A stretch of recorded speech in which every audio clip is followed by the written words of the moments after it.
Uma estudante do segundo ano da faculdade terminou seu turno na cafeteria e decidiu fazer uma caminhada. Ela se vestiu, se despediu de sua colega de quarto e pegou uma carona até o início de uma trilha. A garota de 18 anos encontrou alguns caminhantes que estavam voltando e pediu informações. Já estava escurecendo, mas a aventureira continuou e nunca mais foi vista. Seu nome era Paula Jean Weldon e o fato ocorreu em 1946. Ela estava caminhando por uma trilha perto de Bennington, uma cidade no sudoeste de Vermont. No dia seguinte, sua colega de quarto relatou seu desaparecimento. As autoridades rapidamente organizaram uma equipe de busca. Centenas de pessoas vasculharam os bosques ao redor da trilha durante 4 semanas. A faculdade até fechou por um tempo para que os alunos e funcionários pudessem participar da busca. Mas tudo em vão. A garota havia sumido.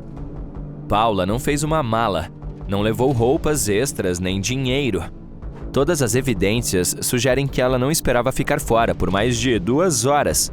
Seu pai era um conhecido engenheiro industrial. Ele culpou o xerife do condado por conduzir mal a investigação. Apesar de todos os esforços, a pobre garota ainda não havia sido encontrada. O caso continua sem solução até hoje.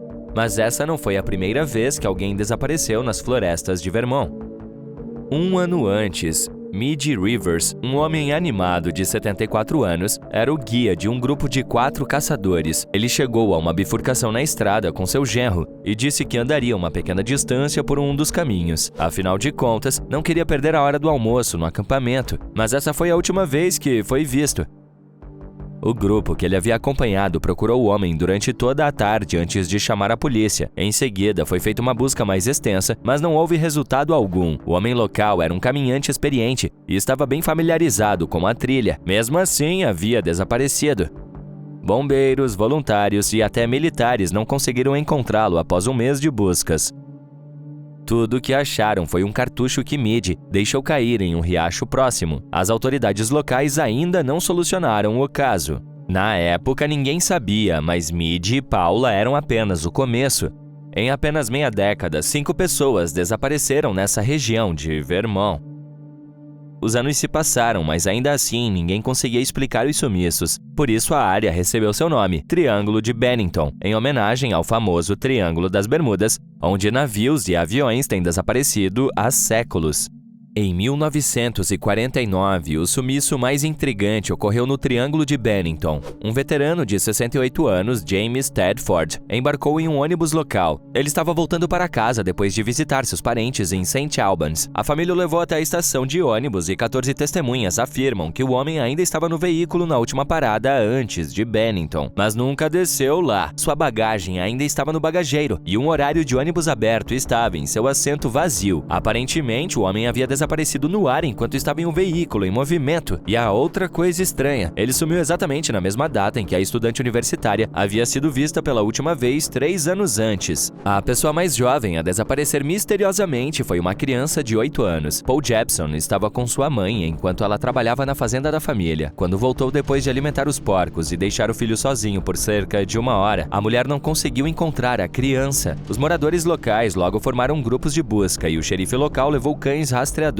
Eles captaram o cheiro, mas o perderam subitamente em uma encruzilhada próxima. O garoto nunca foi encontrado. Novamente, havia um elemento estranho nessa história. O jovem estava usando uma jaqueta vermelha brilhante. Isso teria tornado mais visível para os socorristas. Só que o mais impressionante é que Paula, a estudante do segundo ano da faculdade que desapareceu 4 anos antes, também vestia uma jaqueta vermelha. O último caso ocorreu apenas 16 dias após o pequeno ter sumido da fazenda. Uma mulher de 53 anos, Frida Langer, estava acampando com a família na Floresta Nacional de Green Mountain e saiu para uma caminhada com seu primo, mas houve um contratempo. A mulher caiu em um riacho, então decidiu voltar ao acampamento para trocar de roupa. Seu primo pensou que Frieda o acompanharia mais tarde e continuou a trilha sozinho, mas ela nunca mais voltou. Na verdade, nunca chegou ao acampamento base. Durante 2 semanas, 300 pessoas vasculharam a floresta. Elas usaram helicópteros, mas não encontraram nenhum rastro da infeliz mulher. Esse último desaparecimento no Triângulo de Bennington teve um final, mas não feliz. Na primavera do ano seguinte, os resgatistas encontraram a pobre campista a cerca de 5,5 km do acampamento original. O local já havia sido coberto anteriormente, e o que tornou o caso ainda mais misterioso. Era impossível determinar por que e o que havia acontecido com ela. A única coisa que esses 5 casos têm em comum é o período de tempo e a área geográfica. 3 km² de florestas densas no sudoeste de Vermont. Essa faixa remota das Montanhas Verdes não era o mais feliz dos lugares. Bennington e o vilarejo vizinho de Glastonbury foram fundados como cidades mineradoras e madeireiras. As condições de vida ali eram difíceis. Perto do final do século XIX, os habitantes locais tentaram rebatizar a área como um destino turístico. Mas a montanha era instável e uma grande inundação acabou com os sonhos de uma vida feliz. Os moradores começaram a se mudar. Em 2010, apenas 8 pessoas viviam em Glastonbury, que se tornou uma cidade fantasma. No final da década de 1940, a área voltou a ser o centro das atenções por todos os motivos errados. Mas como esses desaparecimentos poderiam ter permanecido um mistério por tanto tempo? Com certeza alguém tinha uma explicação razoável. Uma teoria sugere que foi um caso de crime. Talvez uma pessoa desconhecida estivesse tramando algo ruim e tenha prejudicado alguns desavisados, mas então teria que haver um padrão, e não há nenhum. Ou talvez os elementos tenham sido os responsáveis. A estudante universitária desapareceu em um dia agradável no início do inverno. Ela estava vestida com roupas leves porque fazia 10 graus Celsius lá fora. Mas à noite, a temperatura do ar despencou. Na manhã seguinte, estava um frio de menos 13 graus. Nessa parte de Vermont, o clima é bastante imprevisível. Pode ventar muito, especialmente no inverno.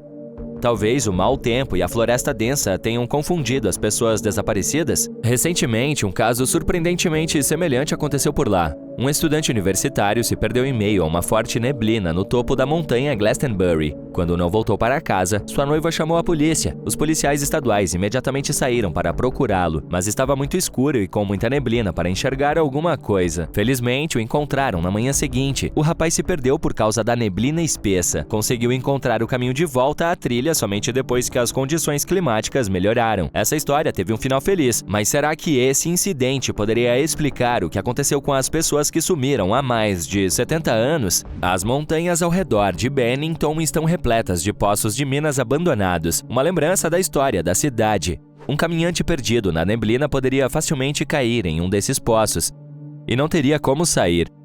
A área é tão remota que ninguém jamais o encontraria. O segundo perigo são os animais selvagens. Os ursos negros são nativos da Nova Inglaterra. Os clubes de caminhada locais aconselham os visitantes a armazenar seus alimentos em caixas especiais para não atrair esses bichos.